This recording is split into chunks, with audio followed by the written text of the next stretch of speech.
This is the most notorious haunted house in the world.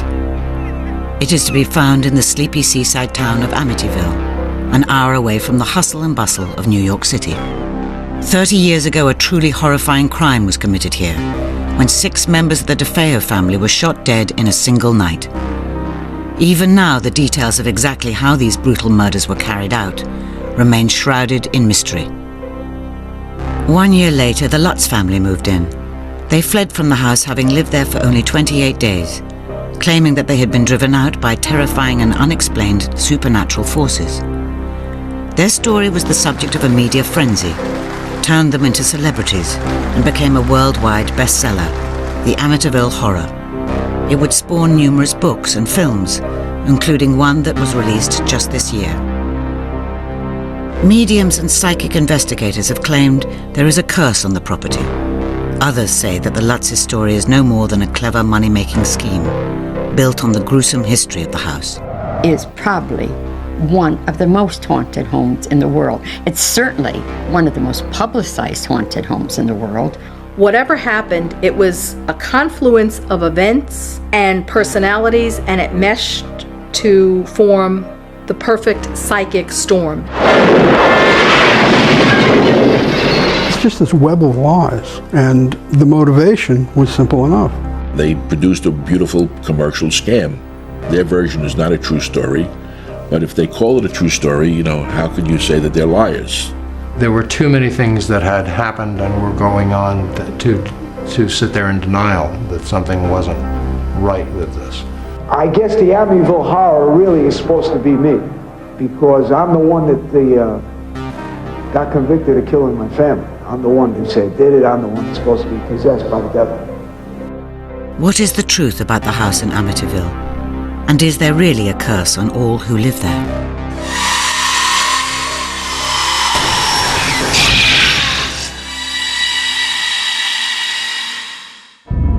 The mysteries and controversies surrounding the Amityville story begin with the horrific events that took place on the night of November 13th, 1974, when 6 members of the DeFeo family, mother, father, and 4 children, were shot to death inside this house. I had an office in the front of my house, and I was sitting in the office, and my friend Al Saxon comes in, and he says, "Rufus, I got something to tell you. You're not going to believe this." He says, "Everybody next door is dead." We saw several of the bodies being taken out. I'm sorry to say one of the children's bodies fell off the tarp they were carrying it in, and I saw one of the murdered children. It was a ghastly but pretty straightforward murder case, or at least that's what I thought at the time. It was just very eerie. It was very quiet, and just a chilling, frozen moment, the kind that you never forget. It's a picture that you keep in your head always.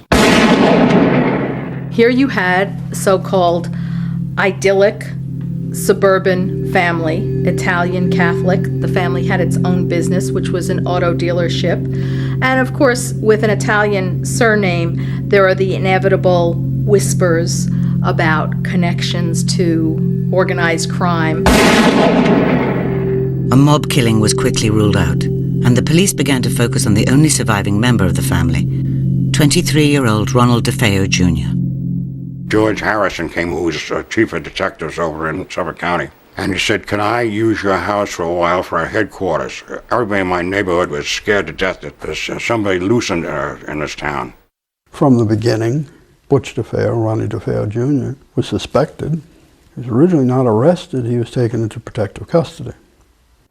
They decided now they're going to take the Ireland's house, which was next door, and turn that into their command post. So they took us all over there. Next thing I know, they had him in my house, and they were questioning him. That went on for some time until his grandfather showed up. A police officer heard Ronnie's grandfather tell him, "You'll stop throwing the family name in the mud. I don't want to hear anything more about your sister. Just admit to the murders. It's over." I told them in the beginning things that were true, but, they get the pressure off of me. Even before this, the Amityville locals had already made their minds up about who had slaughtered the family. I walked around the neighborhood and I said, "Can you tell me anything more about what happened?" And almost to the person, every kid said, "Ronnie did it, Ronnie did it." I was in my car. I believe the reporter was Joe Martin. Came on and said that the killings had happened. And they didn't say that Ronnie was dead with them. And I said to my wife, it was Ronnie. Ronnie was, I'll put it this way, a wild teenager. He had a reputation for using drugs, for violence, for fighting with his father. He was a punk. All he did was drink, gamble, and fight. If you knew him, and you knew the situation, I guess, or you ever spent any time around him, it was not something that he was incapable of doing. And when everybody else is dead and he's not, you know. There was a lot of problems, you know, and it's not that I could sit here and lie to you. I can say that I knew something bad was going to happen to my mother and father. Within a short time afterwards, Ronald DeFeo Jr. was officially named the suspect. He was the alleged murderer. He was the accused. After a short, sharp interrogation, DeFeo confessed to the crimes and gave the first of many versions of what happened. The standard story is basically that Ronald DeFeo Jr., who was then 23 in 1974, woke up at approximately 3:15 a.m. and for reasons unknown, basically killed his entire family while they slept. He took the rifle and shot both of his parents who were sleeping in the master bedroom. Then he shot his younger brothers, 2 of them. And then he went to an adjacent bedroom and shot his sister. And then he walked up to the 3rd floor bedroom and shot his other sister, Dawn. After what happened, it was like a nightmare. I'm looking at my mother and father dead, my sister. I said, my God. I got scared. I ran out of the house, jumped in my car, ran down the street, and got my friends and came back to the house. DeFeo's confession did not explain a number of puzzling mysteries about the killings. Mysteries that would prompt rumors of accomplices, conspiracies, or influence. They were each shot with a .35 Marlin. We had an experiment conducted when we were preparing for trial, the noise level of the .35 Marlin. And that Marlin could be heard 4 to 5 blocks away from the house. Nobody heard a thing. I did find, however, one of the neighbors who heard at about between 3 and 3:30 in the morning the family's dog barking. It was crying or baying. With all the shots that took place, there were approximately 9 blasts from a Marlin. There was no evidence that any of the 6 victims had made any attempt to escape. What was so odd is how you managed to shoot 6 people in the middle of the night in a quiet neighborhood without awakening any of the people. A shotgun blast is pretty loud. That doesn't make any sense. One might argue, well, maybe they were being held by another until Ronnie came around and did what he did. I thought perhaps the bodies had been moved from their original spots. The autopsy reports show that no, they were not moved, that they were in the original places that they were when they were shot. There were no drugs found in the bloodstreams. And again, the victims are found lying face down in dead stretch. There seems to be something almost systematic and very methodical about it that would seem to involve in more than just one person. The curious anomalies of the crime scene would provide some eerie clues as to who or what had been responsible for the killings in Amityville. After Ronald DeFeo had confessed to shooting his entire family, attorney William Weber found himself faced with the difficult task of defending him. Weber began by investigating what went on in the DeFeo home. The family life at the DeFeo residence was kind of bizarre and unusual. Because on one hand, they appeared to be very religious artifacts throughout the house, statues throughout the exterior of the house. But inside, when Mr. DeFeo was there was constant fighting, bickering, yelling, screaming, activities that would go way beyond normal fighting that families may have. There were beatings that often would occur for no particular reason, from what I understand. The father would just fall into these terrible rages, and Ronald often became the focus of those rages. Ronnie's friends were afraid to come into the house because they were just afraid of the father. There was testimony about the father beating the wife in the presence of Ronnie's friends. And that kind of abuse often leads to abuse of others that are weaker or more subordinate. So when you look beyond the nice, quiet suburban street, there were troubles in that family. Many people told me about the abuse he received as a child from his father. On the other hand, I was also told about the great love he received from his mother and his close relationship with his brothers and one of the two sisters. So he was a very unusual and difficult personality. We were really a close family, you know. It's a shame what happened, but it happened. The other thing about Ronald DeFeo, of course, was he immediately started ranting and raving from prison that the devil made him do it. Some priest was in the courtroom watching my performance on the witness stand. He felt that my performance, I had to be possessed by the devil. You know, there were echoes of Charles Manson from the late 60s and the Sharon Tate murders in California.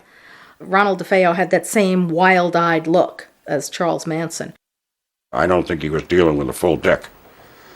Yeah, you gotta be insane to kill your own family, or well on your way. I asked a friend and associate, Dr. Daniel Schwartz, to interview him. Dan gave a professional opinion that Ronnie was acting in another state of mind, that he didn't understand the nature of his act.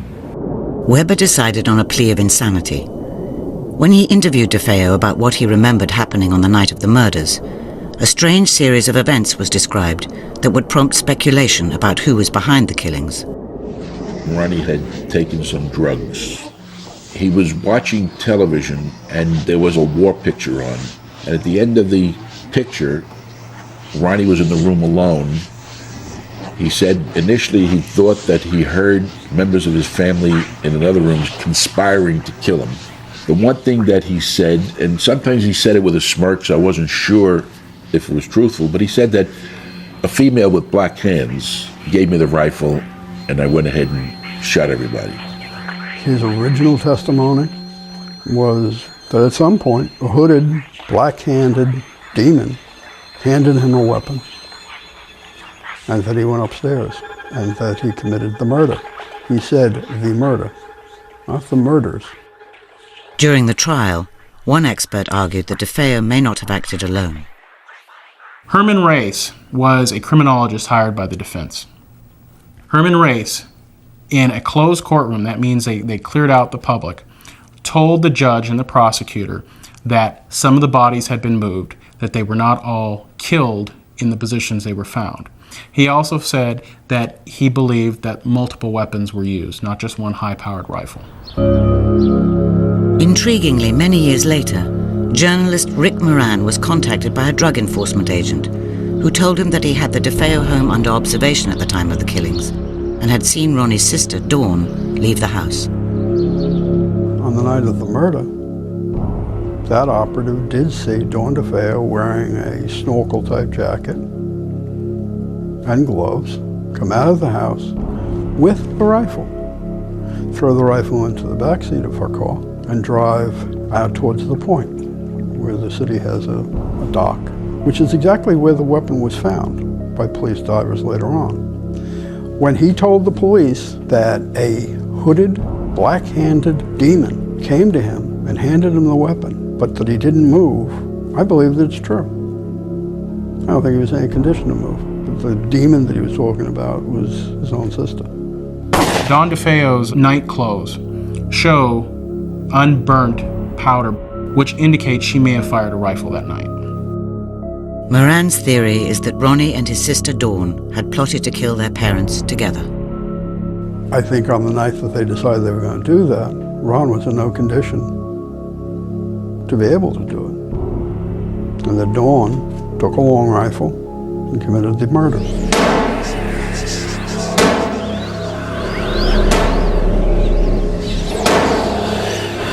Unfortunately, in the frenzy of it, she apparently decided she was going to take out everybody.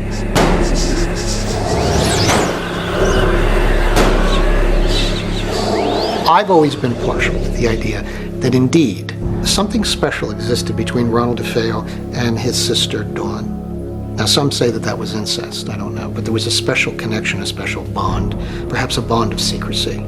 She was the one that was killed the most violently. The head is just completely exploded. The theory is that Dawn DeFeo killed the family and that Ronnie, in despair, murdered Dawn. So he's responsible for one murder, which would also explain the grandfather's reaction of, "You'll take all of the Ralphs," because he was the only one who was left, and he didn't want to see anything more about relationships within the household or his family name being sullied.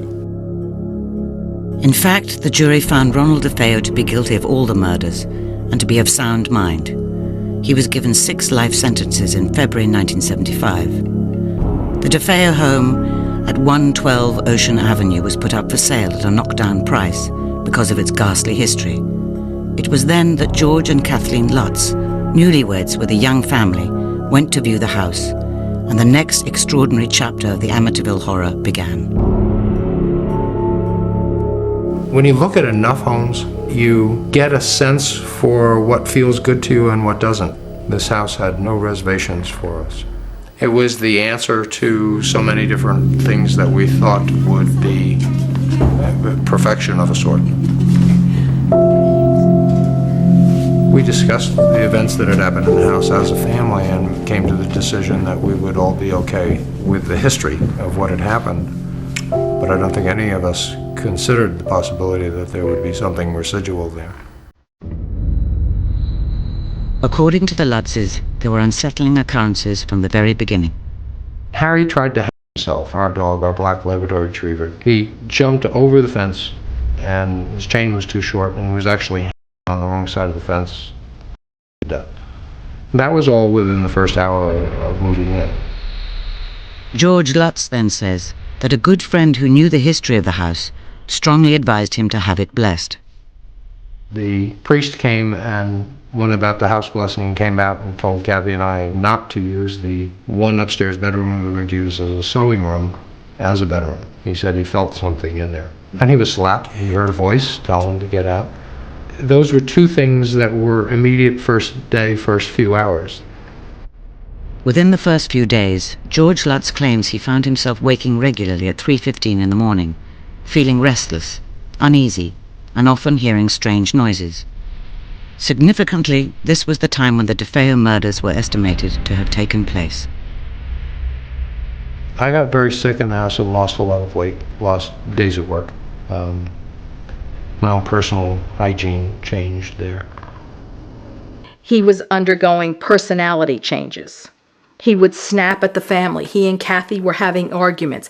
He could not get warm. He was constantly outside chopping wood, building fires. Kathy would go to different rooms in the house and feel different things. She was embraced by what she felt was someone, a woman.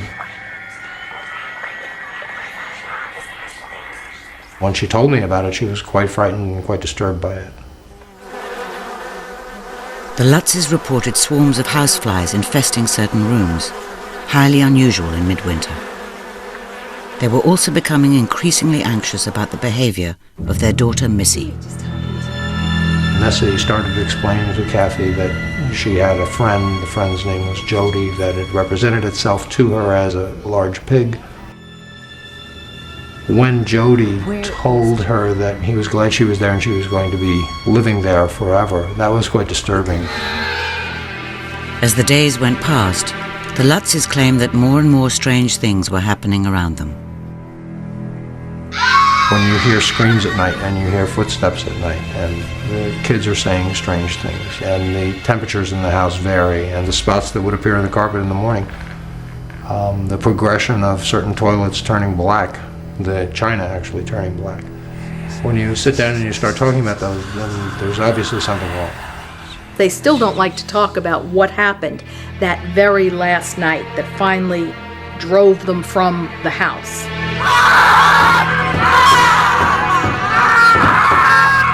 I will never be able to set aside what had gone on that night, all night, and the boys, the way they looked and what they said when they came down that morning.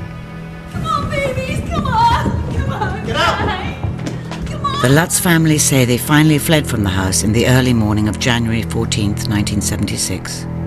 They would never return. We did not move in and move out as the same family. All of us were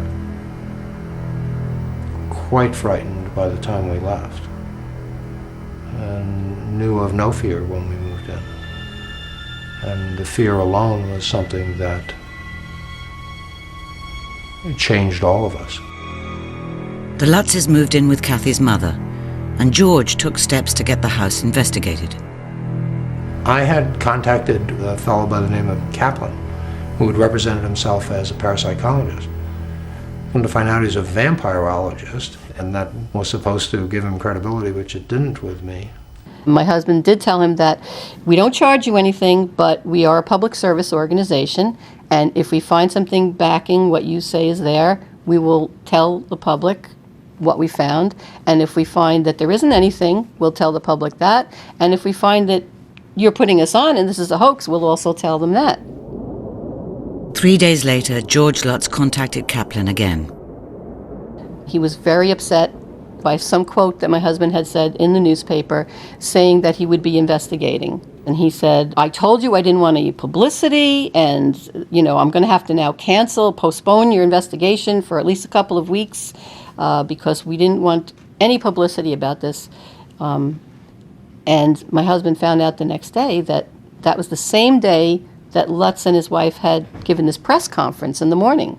So in the morning he's giving a press conference, and in the evening he's telling us he's canceling our investigation because he doesn't want the publicity. In an extraordinary twist, this press conference was organized by none other than William Weber, Ronald DeFeo's defense attorney. Weber was now representing DeFeo in the appeal against his earlier conviction. Seemingly, he and the Lutzes had made contact in the immediate aftermath of their leaving the house. Weber called a press conference with Newsday and told us that Newsday demanded that we be there. Again, a bell went off with my husband. Why is William Weber, the defense attorney for the mass murderer Ronald DeFeo, now representing this gentleman Lutz, who had moved into the house afterwards, and what's the connection there? I was approached by a Paul Hoffman, who at the time was a freelance writer for the news, and indicated that the Lutzes would like to meet with me. And I said, I too would like to meet with them, because coincidentally I had been given an oral commitment that we would get a large advance for a book and a movie. Weber never, in those first meetings, ever brought up the idea of that. He was very keen on helping his client get psychological help. At least that's what we were led to believe. We felt that what happened to us was an indication of what quite possibly could have also affected him. At one particular meeting, Weber claims he revealed some key details of the DeFeo crime, details that were to be of vital significance in the Lutzes' subsequent story. We were there from about 9 or 10 in the evening to 3 in the morning, drinking wine. And I can't tell you how many bottles of wine we had, but it was many. I had photographs of the crime scene, and based upon the photographs and other facts that I had related, we developed what ultimately turned out to be part of the Lutzes' version of the possession aspect of the case. The Lutzes let me listen to a tape recording that they had made with William Weber. And in fact, George Lutz, before playing the tape, prefaced his remarks to me and said, I'm not particularly proud of this. For instance, I showed the pictures of the blackish, greenish fingerprint powder that was all over the house, put there by the police who were looking for fingerprints. And they said, wow, look, there's the slime coming from the doors. We had pictures of Dawn's third-floor bedroom that had dead flies all over it. Well, they took Dawn's room and they had flies flying around all the time. They supplemented the facts that I was telling them about the case, and it all appeared in their book. I think when they sobered up, or the cold light of day, they felt, maybe this didn't feel right to them. But in this tape, William Weber already had, he was purporting to say, hey, we can get movies, books, film rights. He was already talking about percentages and cutting deals. He was in the process of putting together some kind of book and movie contract with DeFeo, and he sent a contract to our house that included paying DeFeo some 5% of whatever the proceeds were. So Weber was involved in actually trying to pay DeFeo for the murders. At that point, we broke off all contact with William Weber. They just disappeared off the face of Long Island after that. With the Lutzes underground, interest in the Amityville horror story was building, and New York TV station Channel 5 were determined to get the scoop. I got in touch with George Lutz and said, your family needs help, because they were clearly terrified. Laura called in a celebrated pair of psychic investigators based in Connecticut, Ed and Lorraine Warren. The type of work that we do is investigation into the paranormal, the supernatural, the preternatural, from haunting phenomena caused by human spirits or through poltergeist activity or the demonic inhuman hauntings. We've worked on numerous possession cases and exorcisms, and Warner Brothers has the rights to our life. George Lutz met us at the edge of the property. He did not even want to step foot onto the grounds. It was a horribly foreboding type of a feeling throughout the whole house.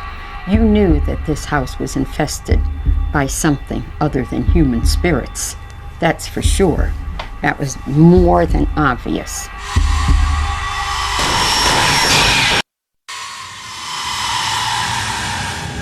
When the Lutz family claimed that their home in Amityville was possessed, a local TV station assembled a team of psychics and arranged to film their investigation of the house.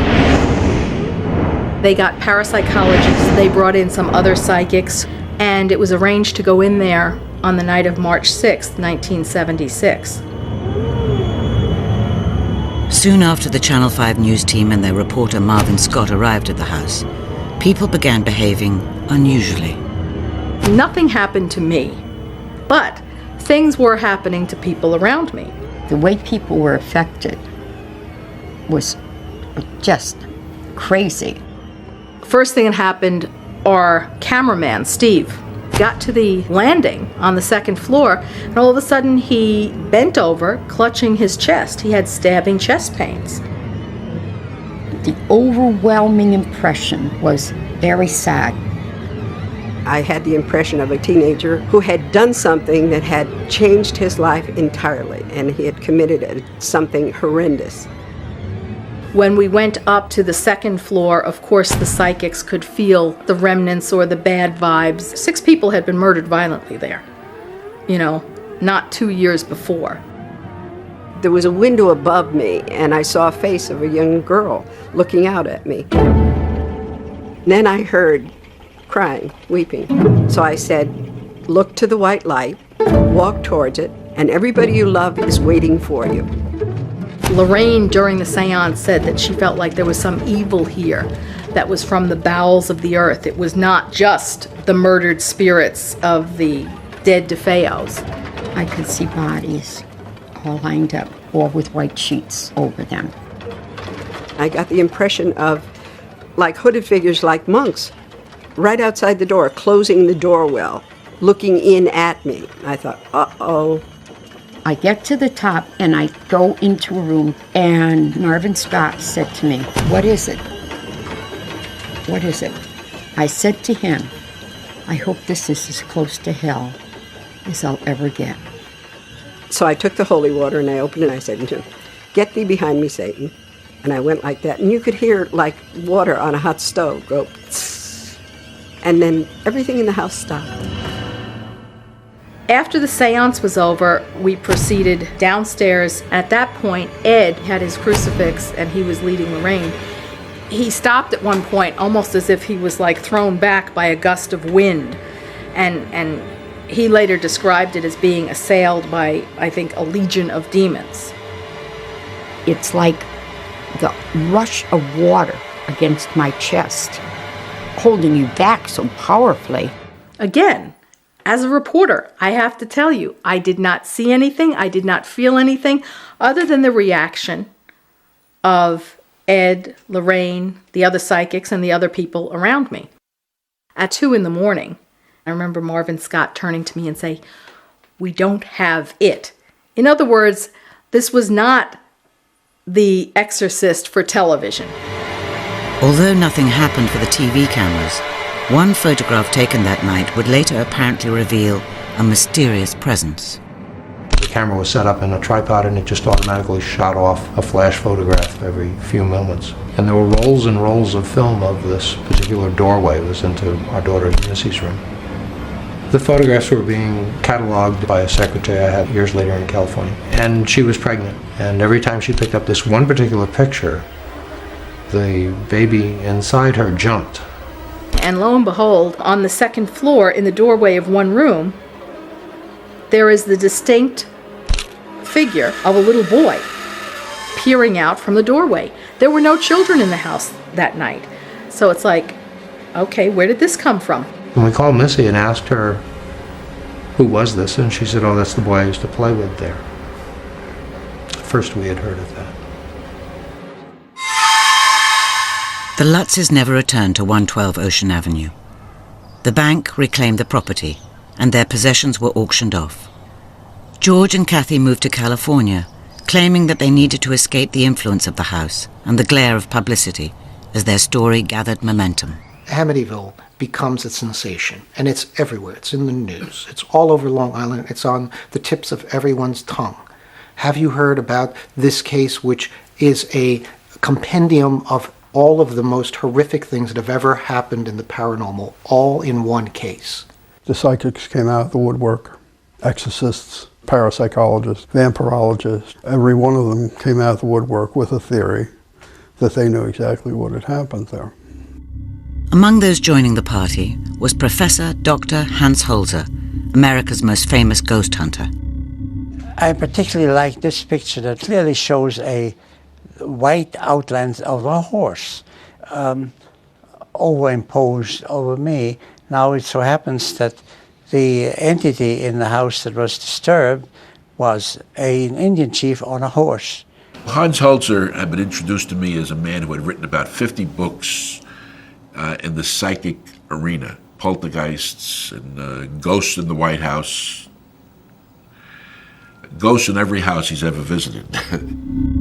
On January the 13th, 1977, Holzer, William Weber and Laura DiDio entered the house with renowned deep trance medium Ethel Johnson Myers. The only thing you need is a good deep trance medium so that if an entity is present, they can use the vocal cords of the medium to make a conversation with me. It's very eerie and quite shocking to see the physical transformation that this woman underwent. As soon as we got out of the car, before we even entered the house, she said, "There's an Indian around here." All of a sudden, she developed an Adam's apple. After a while, this lady began talking in a strange, gibberish language. Her voice dropped several octaves. And she was talking with an Indian chief who was buried on that land. Why are they angry? Because it's been a sacred place, and this is over the very, very special chief. Oh, I can't move my face. This turned out to be an Indian cemetery that had been used to build houses on, very much to the dismay of the Indian who was buried there. And what does he make them do? Violence of death. I don't know, my skull's cracked and my neck's stretched. What will the male do under those circumstances? Anything the Indian desires him to do. Despite the fact that the people have said it's the most haunted house in America, it is not a truly haunted house. There are no ghosts there. There are no spirits there except the Indian chief. And what he wanted, from his point of view, was, get off my land. As the theories multiplied about what was in the house, Amityville was about to become a publishing sensation. All of a sudden, it's a book. The book, for whatever reason, took off. I can't describe how quickly. It became an instant bestseller. I think their initial printing was 25,000 books, and they had never printed anything even close to that with the first printing. And it sold out as soon as it reached the bookstores. It was rather quite phenomenal. It was clear that this story of a haunted house had the power to captivate millions. The idea that this actually happened to people makes those people closer, because if it's not out of somebody's imagination, then it's real and could really happen to them. A home is supposed to be where you're safe. And the Amityville Horror destroys all that safe thinking. This happened right after William Peter Blatty's book, The Exorcist, and the movie The Exorcist came out circa 1973-74. There seemed to be a hunger, a longing, perhaps maybe even kind of a spiritual question that was looming large about good versus evil. Even people who professed to be agnostic or atheists were sleeping with the lights on after going to see that movie, clutching crucifixes and running back to church. It seemed to provide a climate in which Amityville could breed. The house itself had now become a personality, thanks to its distinctive top-floor windows. Everybody would say to me, "What did you think about those two eyes? The eyes that watch you." I mean, I've heard this a lot. They became the eyes of the house, and if you look at it, you say, that house is looking at me, and that gave it this evil persona. Something's watching, something's hidden, something's watching.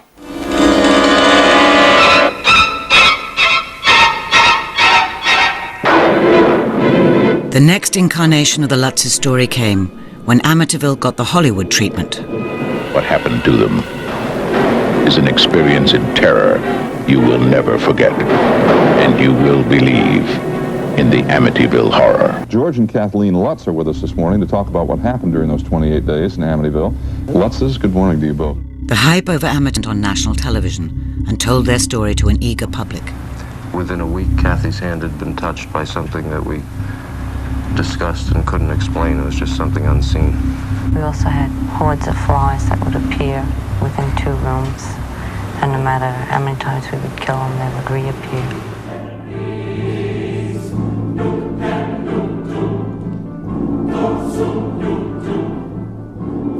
When they sold those books and the motion picture came out, all hell broke loose.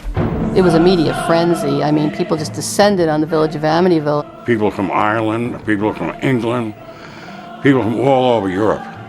They were plagued not by ghosts inside or demons, but by tourists. In the rainstorms and thunderstorms, as many as 50 people staying there with their hands together, just looking at the house like it was a religion.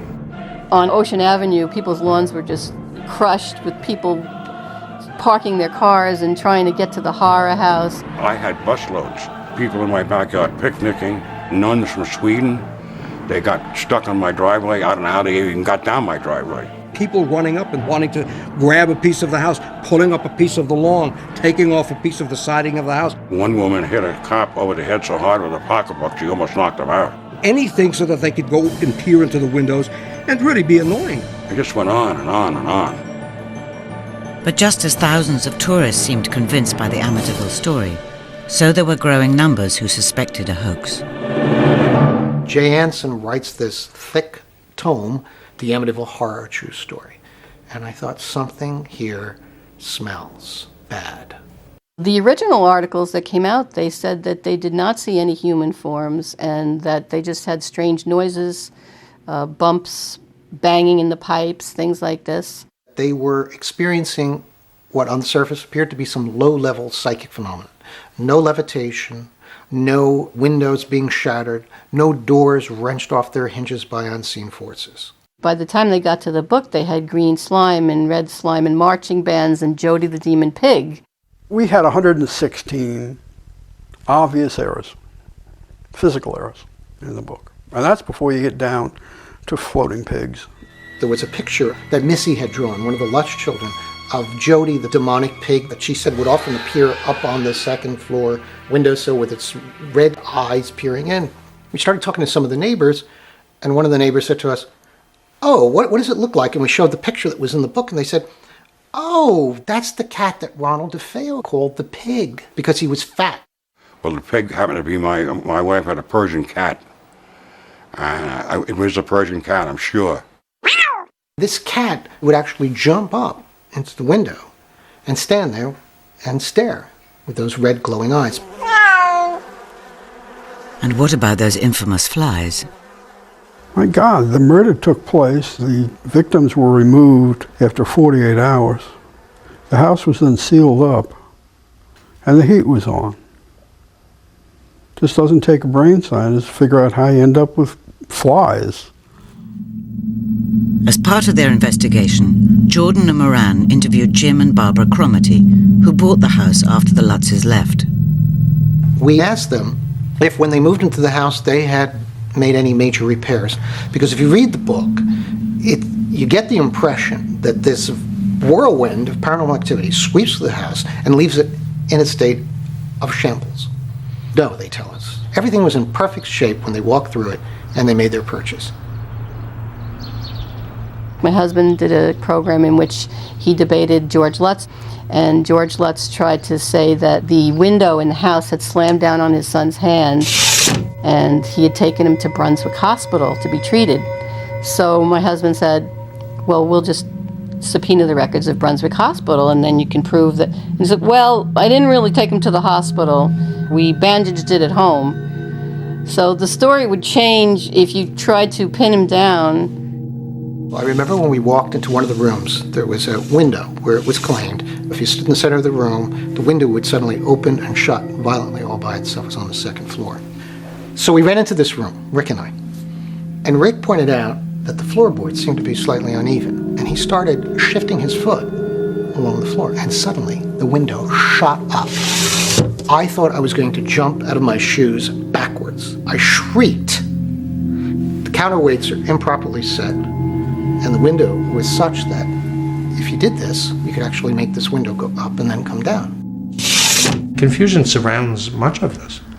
I don't know that that it will ever be undone in talking about evil. And evil is the absence of God's presence. And as such, then confusion is going to be part of that. The skeptics had gathered their evidence, and the believers prepared for battle. But what was the truth about the Amityville horror? 2 years after they fled from their home, claiming that they had been driven out by supernatural forces, the tale of the Lutz family was published as The Amityville Horror, a True Story. It was an instant bestseller, and author Jay Anson became the focus of a furious row over what really happened. What it did was open my eyes to the fact that somebody could write a book, put right on the front cover a true story, and then make up 90% of what was inside. I spoke to Jay, and I said, Jay, do you believe this story? And he said, I'm a writer. That's what I do, is I write. That's all. You know, whether or not it's true or whether it's not true, that's for somebody else to decide. Of course, literary license was taken. We're not in support of this aspect of the Amityville horror.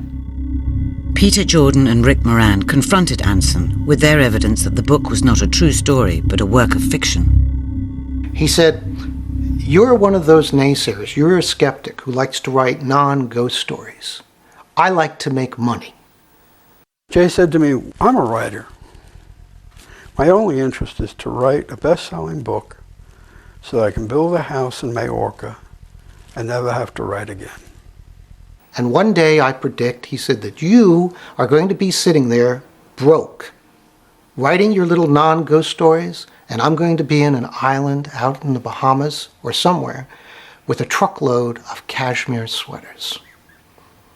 And I remember thinking it was the funniest thing, and I started cackling, and he said, what's so funny? And I said, that is the most ridiculous fantasy that any millionaire could ever have. And then after that, I was coming home from somewhere out in Long Island, had the radio on, and Jay Anson, author of The Amityville Horror, suffered a tragic heart attack today, and I thought, oh, He never got to enjoy that truckload of cashmere sweaters.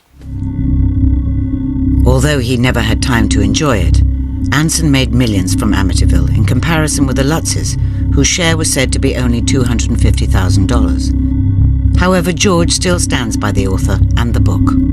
He had the most difficult of jobs to explain something he didn't believe in or understand, and he managed a very, very accurate book compared to anything else that's ever been done since. But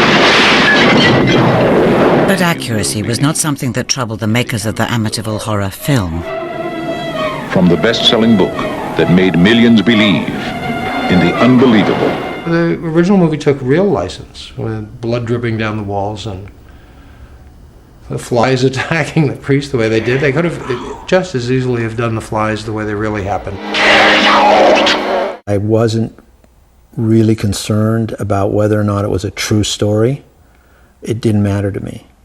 I had to create a reality of my own. I'm coming apart! Oh, Mother of God, I'm coming apart! I had for 28 years, whatever it is, had such a terrible problem with that film. It's like a documentary compared to what's been most recently done. George Lutz dislikes the recent film so much that he is suing its makers, MGM. This is the latest of many legal actions he has taken over the years in order to protect the facts of what he claims is the true story. And since Kathy Lutz's premature death earlier this year, he must now do this alone. She and I experienced this together, and we moved past it together. And we tried to explain it to the world, if you will, together. Her passing means I lost my partner of that experience. That doesn't give license to anyone to create some kind of revisionist history now of what she had to say while she was alive. But there are some who say that Kathy's death is the most recent example of the evil influence of the house in Amityville. One of the things that happened to her in the house is she looked into the mirror and she saw this old lady in the mirror. She died in Phoenix of a disease, of a respiratory disease that caused her to age about 30 years. So when she passed away, she really looked very old. It affected Ronald DeFeo one way. It affected the Lutzes another way. It affects everybody that goes into that house. There have been a lot of other things that have happened during this case where unusual deaths, but you know, it's got to be attributed to coincidence, nothing else. People want to believe there's something supernatural. There's something beyond just us. There's a heaven. There's a hell. There are prayers that are answered. There are spirits. There are ghosts. We want to believe in that kind of phenomena. We have a need to. And with that need comes the gullibility factor, frankly, when somebody says, oh, this is a true story. It's the most documented event of its kind in terms of how many people were involved, how many people witnessed on their own or saw their own or have had their testimony unchanged for all these years. Do I believe that they were in that house for 28 days? No. Categorically, undeniably, no. I think that they had this whole thing planned, and they were going to write a book about it and make themselves a lot of money. And, you know, they did. If a story sounds like it's too good to be true, it probably is. And this was exactly a perfect example of this, possibly the most monumentally successful example of that I've ever encountered, and probably ever will encounter in my lifetime. I don't think we'll ever see another Amityville, or I hope not. They weren't there. They didn't live it. They didn't experience it. And yet they would explain it to you. And that's really a disservice to everyone. Unless we get a spirit who actually shows up and explains it on camera, which I doubt is going to happen, we're not going to know. So we will keep pursuing the elusive thing, whatever that thing is. The current inhabitor of the house doesn't believe in any of it. Belief or disbelief has nothing to do whatsoever with what happens. I wish him well. I hope that spontaneous fires will not disturb his sleep or whatever else he does. And I wait for the headlines if and when they occur.